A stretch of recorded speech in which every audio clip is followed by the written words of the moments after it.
Is Secretary of War Pete Hegseth guilty of murder under military law? That is an incredibly serious charge, but one that we have to actually answer. And based on what is being publicly reported, and then how the administration has chosen to respond to this, to include just literally less than an hour ago by the secretary himself, there are a lot of questions which demand answers. And if the answers are what some have reported, the answer to the question that we've asked, is he guilty of murder according to military law? That answer could be yes. But in order to find out, we have to do an investigation. So far, what we have are some allegations, a story from the Washington Post. It's based on leaked information, and then lots of commentary by the administration, by the president himself, and Secretary Hegseth. When you view all these things together, which is what we're going to go over here, there are some very disturbing ramifications and implications of what may be the truth. Bigger issue here, though, is even aside from whether this so-called double tap happened, which in most of this centers around where two members on September 2nd of this year of a drug boat that had 11 people on it. The reports were that two people initially survived the first shot.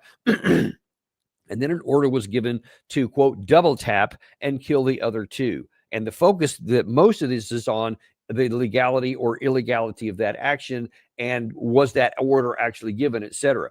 But that's one issue. That's maybe the most serious, but there's another one even aside from that.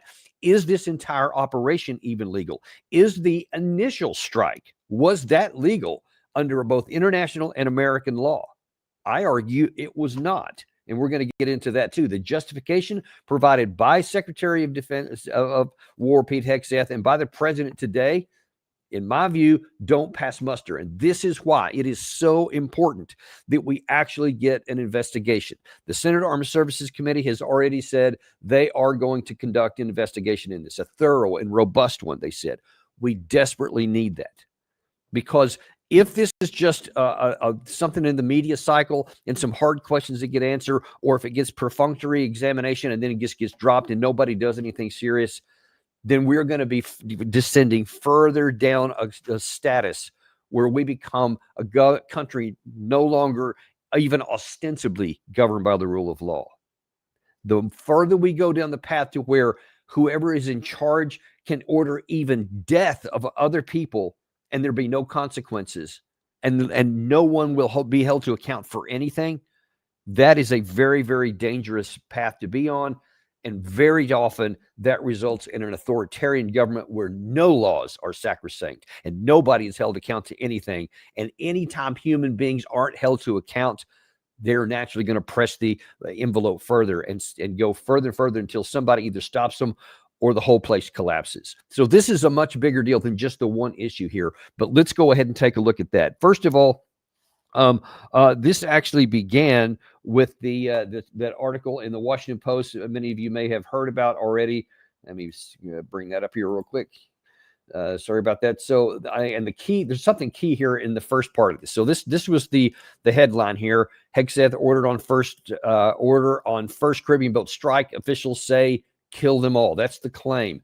And when you get down into the key part here, Defense Secretary Pete Hegseth gave a spoken directive, and that's important too, a spoken directive, according to two people with direct knowledge of the operation. The order was to kill everybody, one of them said.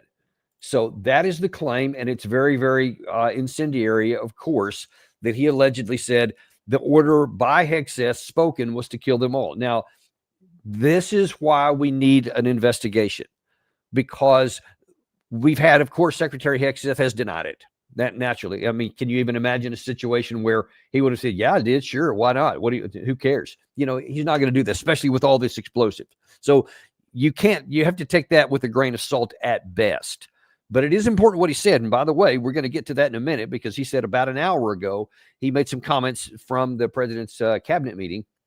He directly addressed this, and we're going to look at that because he may have inadvertently thrown himself under the bus for other things too, in trying to deny this one here. But that's one of the big issues here. Now, in Hegseth's immediate reply, as soon as this came out, he went on X and defended what had happened here. This is his official account. And he says, as I've said from the beginning and in every statement, these highly effective strikes are specifically intended to be, quote, lethal kinetic strikes, end quote. The declared intent is to stop lethal drugs, destroy narco boats, and kill the narco terrorists who are poisoning the American people. Every trafficker we kill is affiliated with a designated terrorist organization. So in his mind, that justifies everything right there. And that should put the whole thing to rest. He's like, he didn't address the double tap issue, but he's like, no, we're intended to kill them. That's the whole point of this thing, is to kill all these people. Well, let's just start right there at the surface level. There is no international law, there is no American law that allows you to unilaterally execute people who are suspected of running drugs. America is supposed to be, at least in theory, a country that's governed by the rule of law, and one of those is the presumption of innocence, is judicial process. You're supposed to be able to go through due process and have your day in court, etc. We have had for decades legal operations run in international waters, sometimes off our coast by the Coast Guard and other forms, to where you would seize boats, you would take the people into custody, you would do an investigation. If they're guilty, you hold them accountable, you put them in jail according to the law. You follow the law, and that includes the punishments. What you can't do is to, let's just say off the coast of Miami, let's say that an American boat goes in there and they capture some of these guys and they find that there's actually drugs on it. Well, you can't just kill them.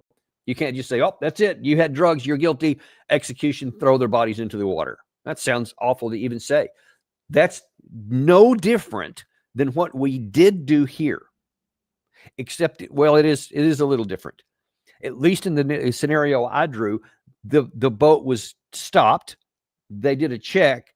They confirmed that there was illegal drugs. And then in that fake scenario, then they executed the people on site. That sounds horrible to even contemplate. If you're mentally drawing a picture as I'm describing that, you would think that's reprehensible.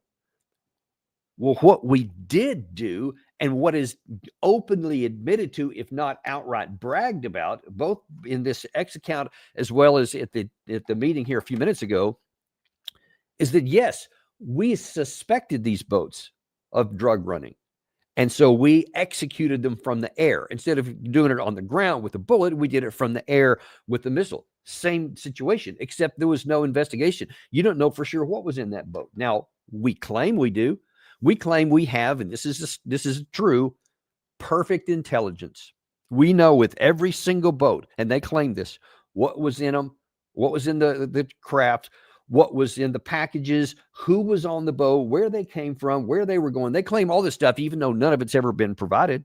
They've never told us any of that. If that's true and these people are dead, then you can let us know. You've already said that you have this information and that you know it. So you don't need to worry about exposing anybody who's dead. They're already gone. So why not do this? That's it. That's happened in the past where we've done these kinds of operations or something similar to it. And especially when we capture people, we've announced that information. Now, all of a sudden, nothing. Everything is classified. Trust me. You really want to go down that path. Trust me on the intelligence. Do I need to go any further than 2003, Operation Iraqi Freedom, weapons of mass destruction? I mean, there's a ton of things I could go down the path, but you really want to say trusted to intelligence? Listen, I was in Afghanistan. And I think it was during one of the times I was there in my second combat deployment there. And there was this situation, and I'm pretty sure it was during the time I was stationed there. There was an American gunship patrol that was doing a patrol out in one of the areas and I want to say it was Kunar province, somewhere near the Pakistan border.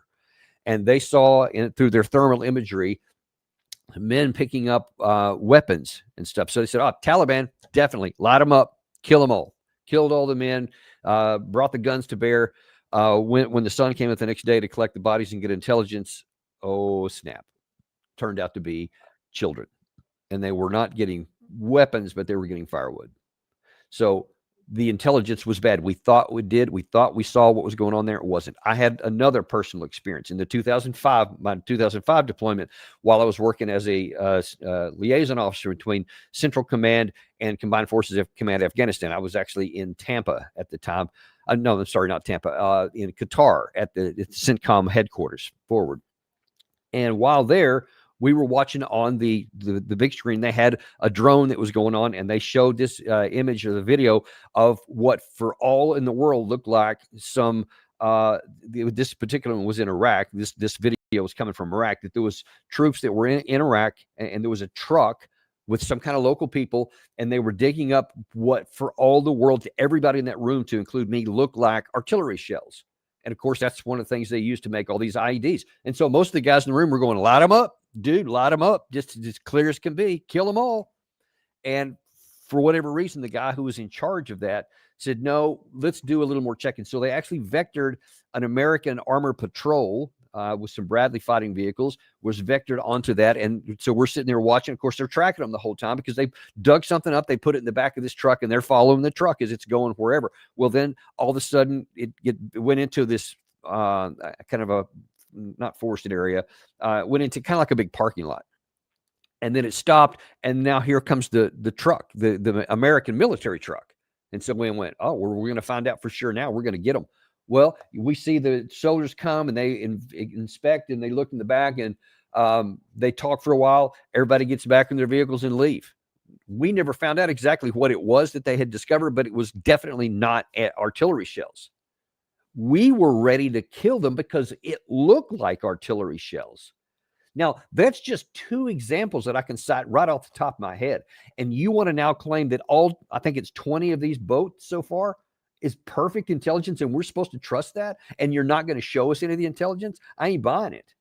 That's one of the main issues here, right off the bat. So there is no there's no international law that allows you to summarily execute somebody because they're running drugs, even if your intelligence was right. Probably it's not perfect, and so therefore, even according to that flawed criteria, you have probably illegally killed some people. You have murdered them.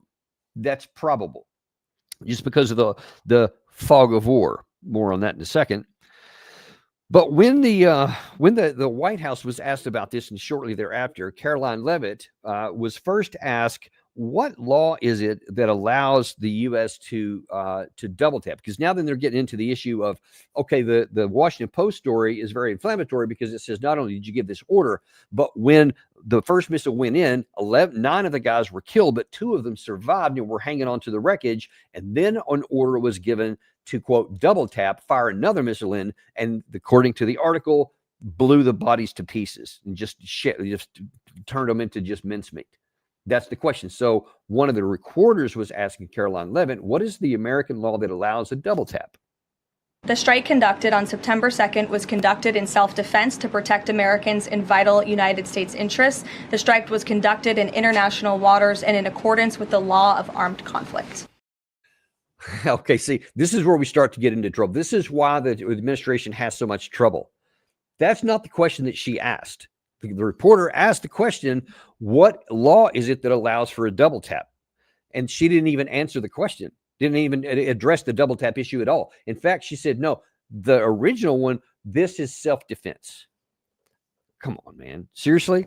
That's where you want to go. Self-defense. This boat that did not have the capacity to even get to the United States. So wherever it was going, it was somewhere in the Caribbean, and it could only go a fraction of the distance to the United States. All of these boats fall in that category, by the way. None of them even have the capacity to go to the United States. They were moving somewhere in the area. According to most trackers, most of the drugs from this area go to Europe. But even that, be that as may, maybe it's going to go somewhere else, and then it's going to get on land and come into the United States. A very small fraction of the drugs, by the way, this is important to understand too, because of the justification for the entire operation itself is to stop illegal drugs coming into the United States. But it's a very small fraction, a tiny fraction of these drugs, illegal drugs, actually get into the United States by these kinds of boats. Hardly any of them come in there. The vast majority come in through normal ports of entry. It's brought in protected areas. It's hidden. It's stuffed inside of other items, et cetera. It comes in through normal procedures. And by the way, 80% of the drugs come in from American citizens. Do you realize that? That's according to the CDC and several other sources.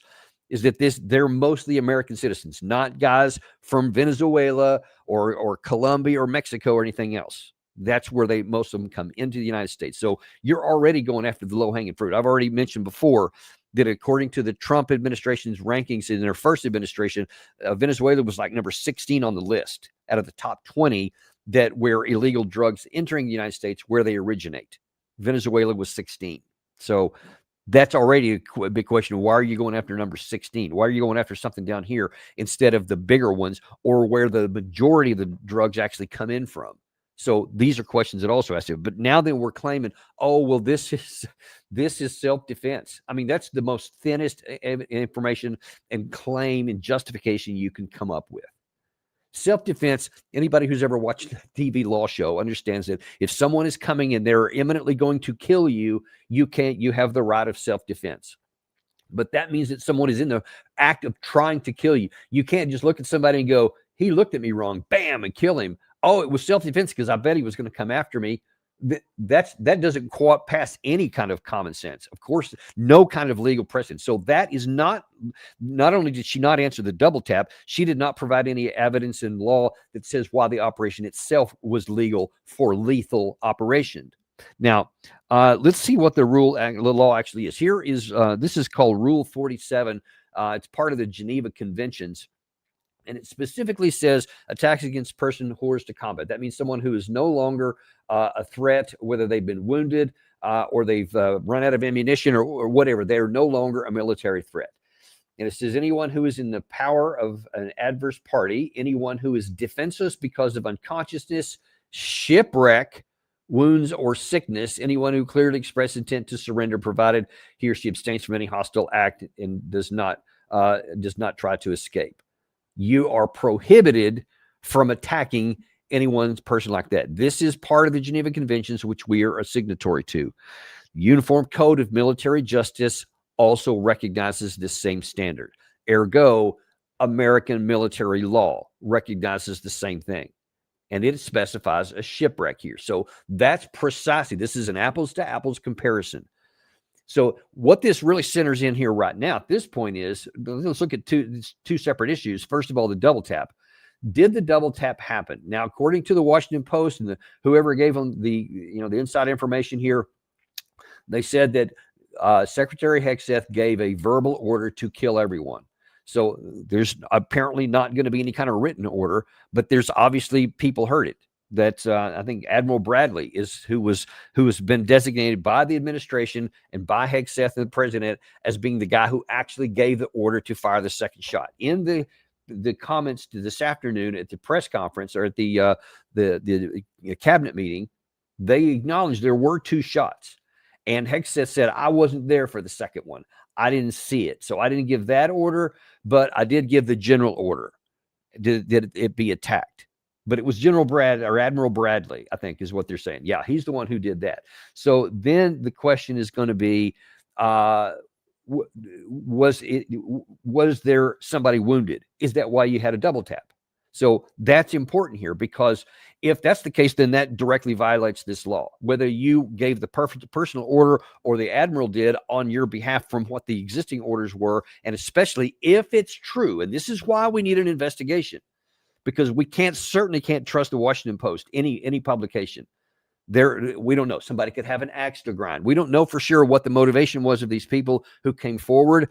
Maybe that they were just morally stricken by what happened and they felt they had to report it to somebody. Maybe they're whistleblowers, or maybe they had an axe to grind. The only way we can find out is to do an investigation. It has to be a real one. So that's one of the first questions here. Now, Caroline Leavitt continued on. And she was, again, at that same press conference, was asked, what about the killing of these survivors? They pressed her on it.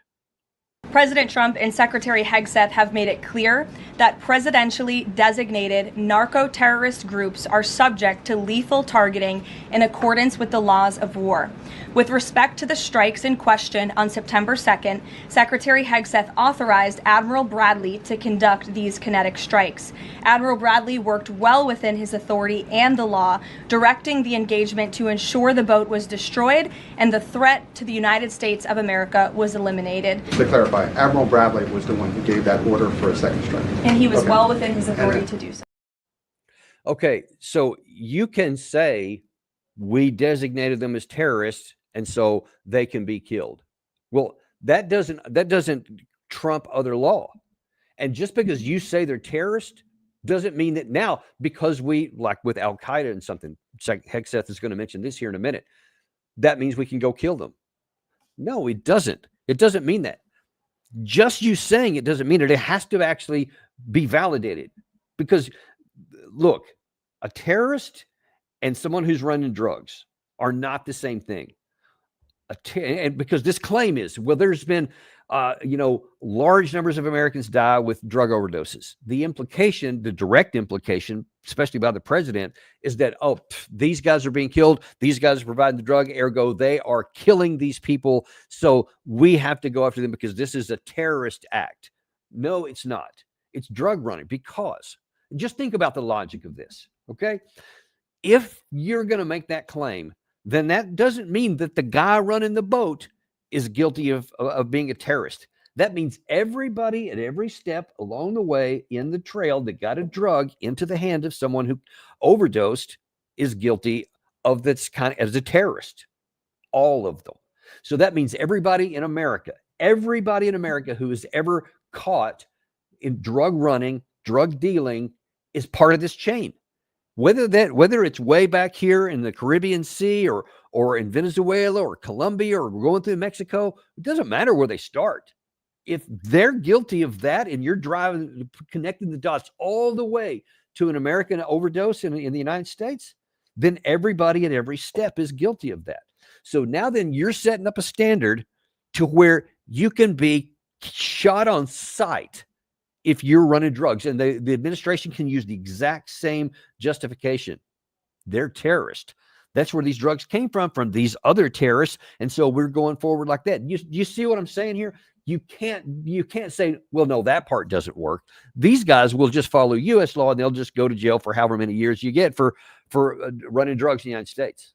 No, you can't selectively apply the standard. You can't say here it's worthy of just death from above if you're suspected of it. Forget about due process or anything else.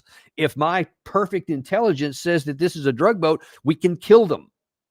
That is a violation of any kind of law you can imagine. And it is a usurpation of the law. It is setting yourself above the law. I don't like these guys. I don't want to capture them. President Trump said that earlier on. I don't want to worry about, because he was asked. He said, I don't want to worry about capturing them. It doesn't work anyway. So this way, we'll just kill them. We're just going to kill them all. I've shown you that clip several times already. You see what it said? We're allowing this to go on. We're not questioning this. Even forget about the investigation for this part. You don't need any for what he said already and what we're doing here. And you see the illogic of it. You see the logic of it. If this is a terrorist because he's done that, then so is this guy in Tampa. So is this guy in Duluth. So is this guy in Lubbock, Texas. You understand what I'm saying?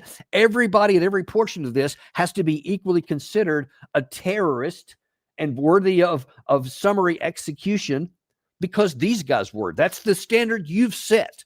So you can't unset it in the minute that it doesn't prove convenient for you. But let's look at what some other people said. This is not just my opinion. Again, this is on the presumption that what's been reported is true, first of all, on the double tap issue. This is Jonathan Turley, George Washington professor. What is clear is that you cannot issue a strike on survivors of a wreck just to kill the survivors. That is against the laws of war. It's against federal law, which has been incorporated by the Senate through treaties. So those points are very clear. The question that is not clear is what happened here. Now, what was just suggested by the White House was that the second strike was meant to fully destroy the vessel. Now, that can be done within the rules of or the laws of war. So If it was like a battleship and you hit it with a torpedo and it was listing, but it wasn't sunk, you can go back and hit it again to destroy the vehicle of war, right? That ship. Now, this is a smaller craft. So it is technically also possible that you saw this thing burning, and we've all seen the video from this strike, the initial video anyway, where it was just engulfed in flames, and obviously it's a small boat. It's not going to go anywhere. And the initial picture, it looked like it was completely consumed. It's still actually a miracle to me that anybody survived it at all, but they did. But so then you have to say, how logical is it that this boat that was burning, and if everyone died in the first shot, why would there have needed to be a second one? You've destroyed it. You've allegedly killed everybody on board. The vessel is going to burn for a while, and then it's going to sink. I mean, it can't stay afloat for much longer. Why do we go back in and hit it a second time? That's got to be the question. See, and that's what an investigation has to discover here. Because, and in fact, let me just get into it. Actually, no, one other one first. In terms of my opening question here, is this a violation of American law? Is he guilty of murder? If guilty, if he actually did what's being reported here, General McCaffrey had this to say. Look, the bottom line is the alleged incident of killing the last two survivors was quite clearly an illegal order, quite clearly a war crime if it occurred the way we're being told. That admiral who accepted the verbal order from Secretary Hegseth will also be held responsible for passing it on.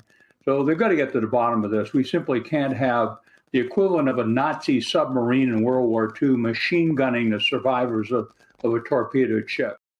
So he's using some historical analogy where Americans were sometimes killed even after they tried to surrender by some U-boats of the Nazis in the Atlantic. And the Japanese did some similar things in the Pacific. And so that was one of the reasons why these were drafted into the Geneva Conventions following the war, the 1949. And most countries agreed and signed on to this because they themselves didn't want their troops to be subject to this kind of behavior in the future. So they said there has to be some kind of sanity in this insanity of war. And so this is something we all agree to. So if you went back in this second shot here and you double tapped it because there were two people alive as reported, then you have a major, major problem here. Now, I've mentioned a couple of times about Hegseth. This is about an hour or so ago now. Let's go ahead and run that because here's, first of all, Hegseth is going to start off, ask in the course of this conference with the president. He said, let me set the baseline for you. I think you got to start with the baseline, which Marco laid out. Everybody's laid out. You got 20 million people invading our country over 4 years. We don't know where they're coming from. That includes Tren de Aragua and cartels and violent criminals. They bring drugs, and you mentioned it, Mr. President, poisoning, an intentional poisoning of the American people, killing hundreds of thousands of Americans. So the president had the courage to designate these cartels as designated terrorist organizations. Now, a number of us here served in the military and spent 20 years fighting terrorists like Al-Qaeda and ISIS on the other side of the world. How do you treat Al-Qaeda and ISIS? Do you arrest them and treat them, pat them on the head and say, don't do that again? Or do you end the problem directly by taking a lethal kinetic approach? Okay, I hate this kind of condescending behavior from the secretary. It's beneath the dignity of the office, and so I'm just going to call it out here.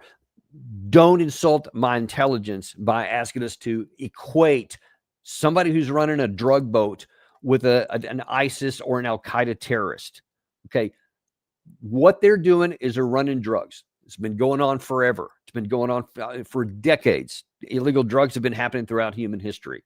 You deal with it. We had the war on drugs.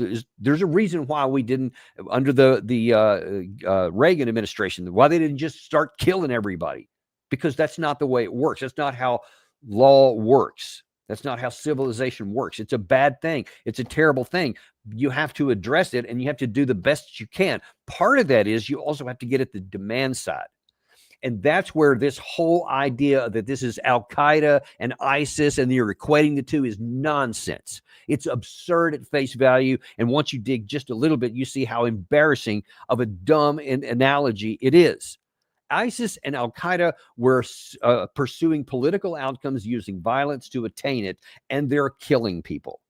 They're setting bombs. They're making assassinations. They're doing all kinds of ways to kill people for the purpose of attaining a political objective. That's what a terrorist is by definition. We have fought them. So when you're fighting against terrorists, then those are the rules of engagement that you have because you're trying to stop them from doing that. Drugs, on the other hand, no one is trying to have a political statement for drugs. They're trying to make money. It's as simple as that. It's all about making cash, and they want to do it through illegal means. So we have to take legal means to stop them from doing that. More importantly, on this whole lethal issue, nobody made any of these deaths in the United States that come from overdose. Nobody held a gun to their head and said, take this drug and die of an overdose. Nobody did that. They wanted to. They sought it out. They pay money for the privilege of dying by overdose. So you cannot in any way, shape, or form equate a terrorist from ISIS and Al-Qaeda with a guy who's running drugs. This is an abhorrent thing, and it does result in the death of people because, you know, you get hooked on drugs and you'll just do things that are stupid and you don't know if the drugs are good or bad or if you take too many, etc. There's a reason why it's against the law and you shouldn't do it. But the people who are overdosing, almost, you know, a vast majority of them are doing it willingly. So that's where the death comes from. It's from their desire to have these illegal drugs, and because there's a market for it, because they're willing to pay big money for it, then that creates a desire elsewhere to satisfy that desire and satisfy that need. Those are not the same, and we have different laws to deal with it. And again, let me go back and talk about it. You can't disengage the logic trail from the origin all the way out here. As important, you want to be making this claim that you're going after drugs because you're going to make America safe and all this kind of stuff, and all you're doing is going after one of the smallest percentages of pathways into the United States. Again, these aren't even a direct pathway. This is stuff that probably is mostly heading off to Europe, but maybe some of it was going to end up on a land that was going to come to the U.S. No one knows. No one knows. Whatever they may tell you, they don't know what the pathway was for a drug runner. They were going to move drugs from A to B, and where it went after that, only the drug runners know. And I'm talking about the kingpin. That's one of the issues here. You're talking about all this stuff that you're having these extrajudicial killings and murdering people who are running drugs, and you're not even touching the actual people who are doing it.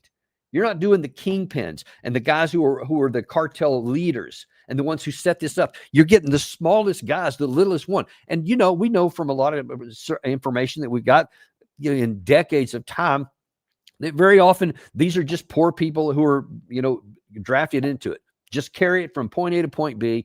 Don't ask any questions. Use your boat, get it to over here, etc. So these are the smallest potatoes that there are in this whole process. And so in Illinois, the people who actually make money, they don't care about the lives of these people by and large. They're not concerned about that. They're angry that they lost their drugs. They're angry that they're interdicted. But as Marco Rubio himself said earlier in this process, it's baked into their economic model. They understand they're going to lose some portion of it, that it's going to be interdicted, it's going to be stolen or whatever. So they know they're going to lose some. So it hasn't been a big issue. And what they're going to do is what any kind of criminal network does. You start interdicting them here, then they're going to start going over here. You've been doing it in the waterways here. We're going to go in the airways over here, or we're going to go in these overland. They're just going to redirect it. I mean, do you think that this is such an easy thing that no one ever thought about this before? And that all you had to do is kill a few people and blow up a few boats, and all of a sudden, presto, problem's going to be solved. It doesn't work that way. It has never worked that way. It is not working that way, and it won't work that way now, no matter what words we're being told. This some of these other issue here.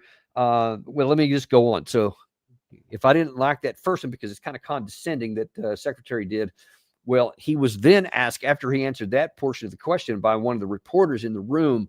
They asked him about the double tap issue, and he got a little more testy. I did not personally see survivors, but I stand because the thing was on fire. It was exploded and fire or smoke. You can't see anything. You got digital. This is called the fog of war. This is what you in the press don't understand. You sit in your air-conditioned offices or up on Capitol Hill and you nitpick and you plant fake stories in the Washington Post about kill everybody, phrases on anonymous sources not based in anything, not based in any truth at all. And then you want to throw out really irresponsible terms about American heroes, about the judgment that they made. I wrote a whole book on this topic because of what politicians and the press does to warfighters. President Trump has empowered commanders to do what is necessary, which is dark and difficult things in the dead of night on behalf of the American people. We support them, and we will stop the poisoning of the American people. Okay, I don't want to hear any of this crap about the fog of war.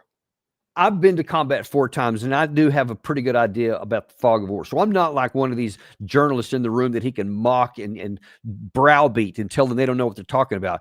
I have a pretty good idea what I'm talking about. You're not talking about the fog of war. You're talking about video that you have, persistent surveillance. The camera's just sitting there watching it. There's no ambiguity. There is no fog of war. Fog of war means that there's things happen. You're not sure, that's chaos, and there's things are moving quickly and you have to take action or something could change. That's the fog of war. That's what happens in a conflict. That's routine in the Russia-Ukraine war, for example. Not here. There's not any fog of war for you to hide behind here, Mr. Secretary. This is on video, and the thing is just sitting there watching it. So yeah, the original explosion, we've seen it. We showed it here just a minute ago. There's the waves are out there. There's smoke everywhere. There's fire. You can't tell anything. But then that goes away. And then, at least according to what was reported, we could see 2 people. Now, here's one of the key things that has to be asked on this point here about the double tap. Were there survivors or not? That's the first question. Were there 2 people as reported that were alive? There's video. This is not going to be hard to figure out. Release the video. If you don't want to release it because classified, give it to the Senate Armed Services Committee, the people who were authorized to see classified information. Show them the entire video, nothing left out. So that'll be the first thing. Was there survivors or was there not? Whether there was or wasn't, then the question is, why was there a second? Because you see, he didn't deny that there was a second shot. That's important. That's an important point. He didn't deny there was a second shot. He just said, I wasn't there. I don't know for sure what happened. So then the next question is, if this video shows there wasn't, then the question is, why was there a second shot? If there were no survivors, why would you worry about a second shot? Is that routine? Was that the normal path? I think there's been 20 of these boats that have been hit. Was it the normal thing to do a double tap once the first shot goes in? Do you just shoot another one just to make sure? Is this the only one that does a double tap? We don't know. Those are some of the questions that need to be answered by this investigative committee. Because this video will show it, folks. I expect anyone in public to deny it. I mean, can you imagine anyone actually saying, yeah, this is double tap. They were live. We caught them, but I just gave the order. I personally gave the order. And so, yeah, I guess that makes me guilty, doesn't it? He's not going to do that. So he's going to, if he did it, he's not going to tell the truth. Don't trust him. Don't trust anybody. Don't trust the Washington Post. Do not trust what the Washington Post wrote. There is many cases where people had axe to grind and they reported inaccurate stuff. But look at the video. That's where we'll find ground truth reality. And that's what we need here. So that'll tell us that portion here. But we still have a bigger issue that transcends that one, because we still have all these other boats that have been blown up and killed. And when we're still using justification that it does not pass the common sense test. We are taking action here that redefines law with no actual laws being changed just because we want to kill them, meaning the administration. They just want to kill them. So they don't want to go through the hard stuff of interdicting and intercepting. And that's, look, let's just point this out too. This is the most inefficient thing you can do, the most absurd and counterproductive thing you can do, because you're hitting all the lower level guys. And by killing them all, you don't know where they came from. You don't have a chance to interrogate anybody. You can't get any intelligence from them. And you claim you know where they're coming from. But if you know where they're coming from, why didn't you interdict them when they were at the port? Or why didn't you wait until they get where they're going? You can actually track this stuff, get them on the other side, etc. But just to blow them up in the water, you lose all the intelligence value as well. So that's one of the issues here. But the bigger issue is you can't just reinterpret and design law. And so I'm going to apply Al-Qaeda and ISIS out here in the water, but as soon as it gets to the American shore and comes up through the port system, etc., through the legal ports of entry, well, now it'll just be a domestic thing, and now we'll follow American law. You see, you can't have it both ways. I mean, you can, I suppose. You can say you're going to, but you can't do it and be just and be a law-abiding citizen, to be a law-abiding president and secretary of defense. That you can't do. You can just, this might makes right. And we're doing that in a lot of places that historically had been un-American. It had been a violation of the American values and ethics. And what we have said, what the Secretary of Defense is supposed to be the exemplar, the model for what right looks like. He's the one that's supposed to hold everybody else accountable for obeying the laws of land warfare, for obeying the Uniform Code of Military Justice, not the one leading the way and blowing it off. And look, this has been a problem from the beginning, and I mean the very beginning. Remember that whole signal chat fiasco that happened at the beginning of his term, where he conducted a strike against Yemen in the Red Sea on an unauthorized network that was not classified? It was just encrypted. It was a civilian deal, 100% against the law, against the regulations. But hey, I'm Pete Hegseth. I can do whatever I want, so don't matter. That's where we are. See, it started off small then, kind of small. I mean, it was a violation of our military ethics, because you can't do that. You're told not to do it. Now here, the highest guy in the department is leading the path on blowing off the regulations, which are in place to make sure we have security of our communications so they can't be intercepted or inadvertently slipped, which is what happened, of course. That's why we had that role there. But he set himself up as being above the regulations. Now he's setting himself up as being above the actual law. He's reinterpreting it one place, following it another place, wherever it suits him.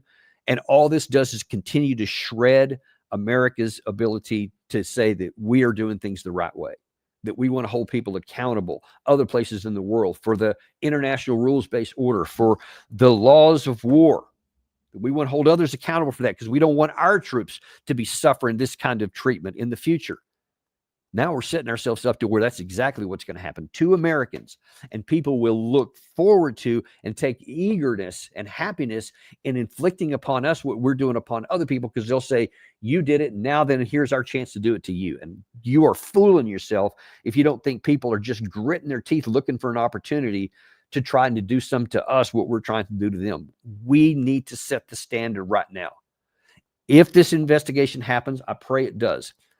And we need, that video will be the first thing, that the first piece of evidence we need to look at. And then, of course, it'll be what was actually said, this verbal order.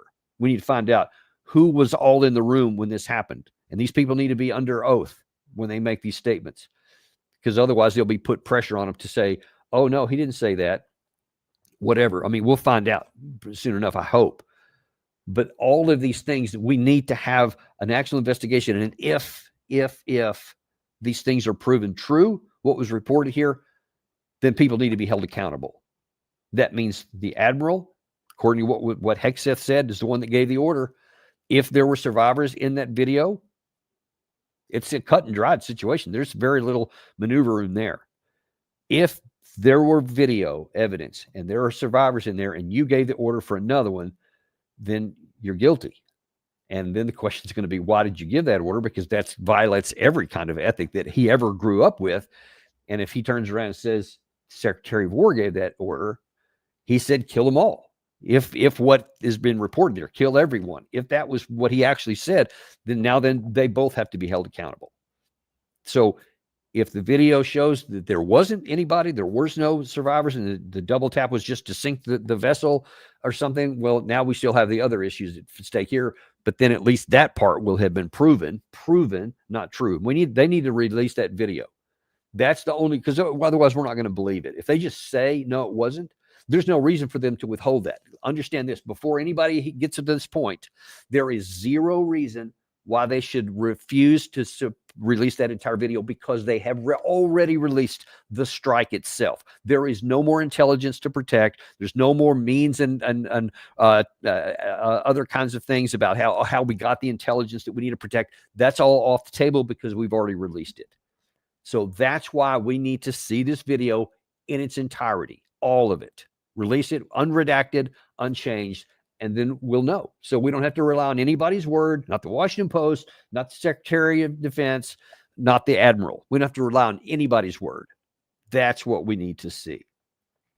One last video I want to show from this, though, and that is from the president himself, who actually gave some information that these strikes on the water may not be the last thing he strikes. So we lost last year more than 200,000 people, dead people, ruined families beyond the 200,000.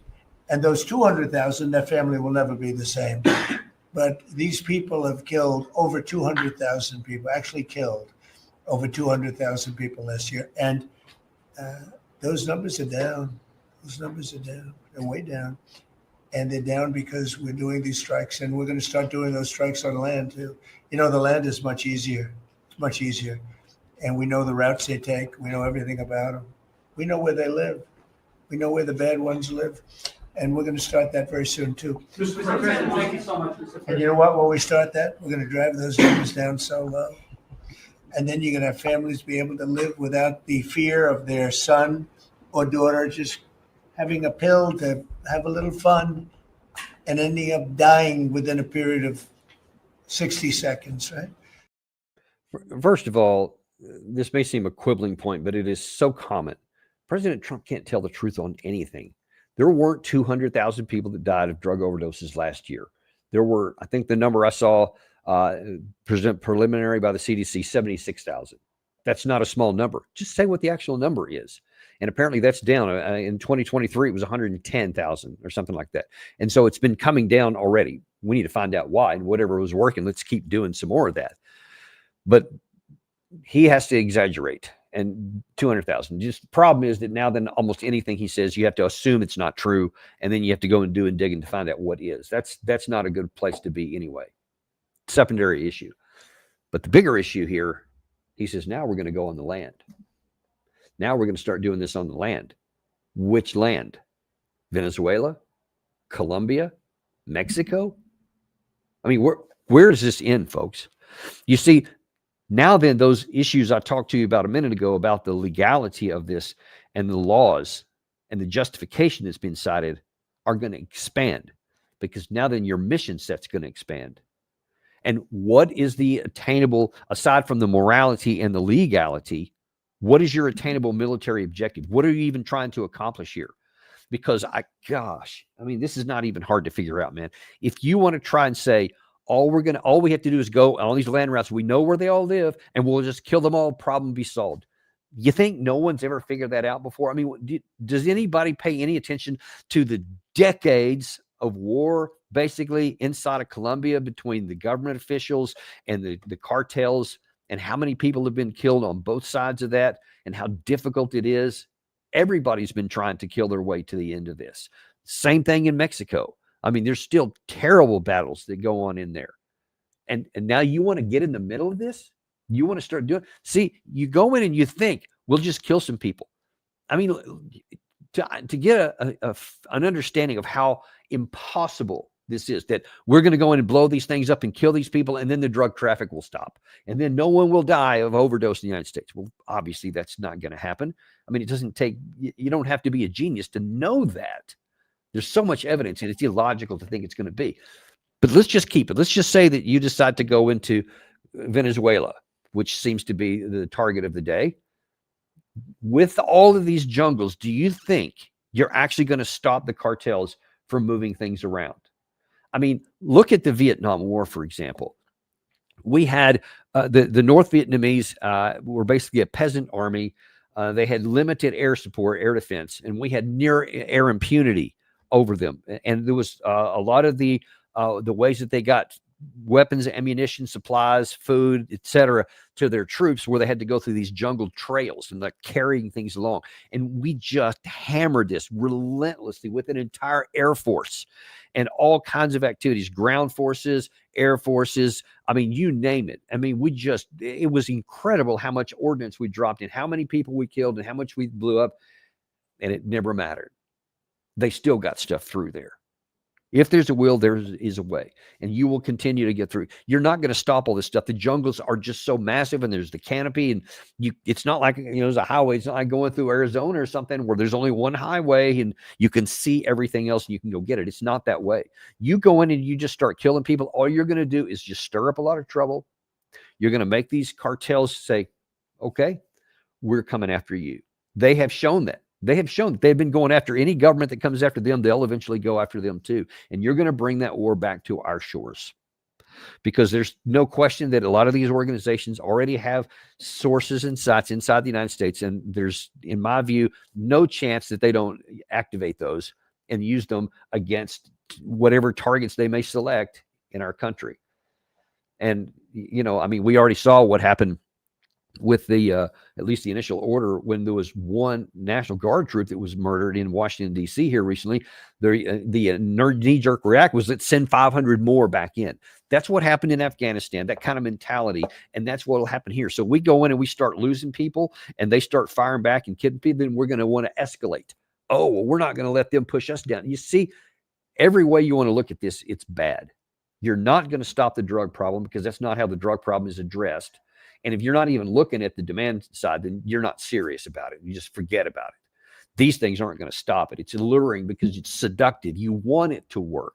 You want to kill your way to solving the problems. And you want to say, yes, all of our problems can be solved by killing people. All you're doing is building more trouble, and you're not even stopping the original problem here.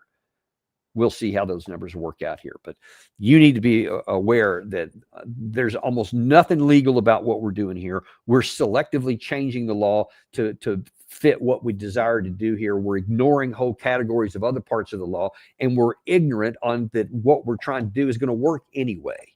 It almost certainly is going to backfire. And that's just the policy itself. That's separate from this alleged double tap issue. Because no matter how you want to reinterpret the law, you can't get around that one. So we need that video. We need to see that video in its entirety released, and then we'll know. Nobody's word has to be taken. Let's look at the video and get rid of that fog of war the Secretary talked about. That's the best way to do it.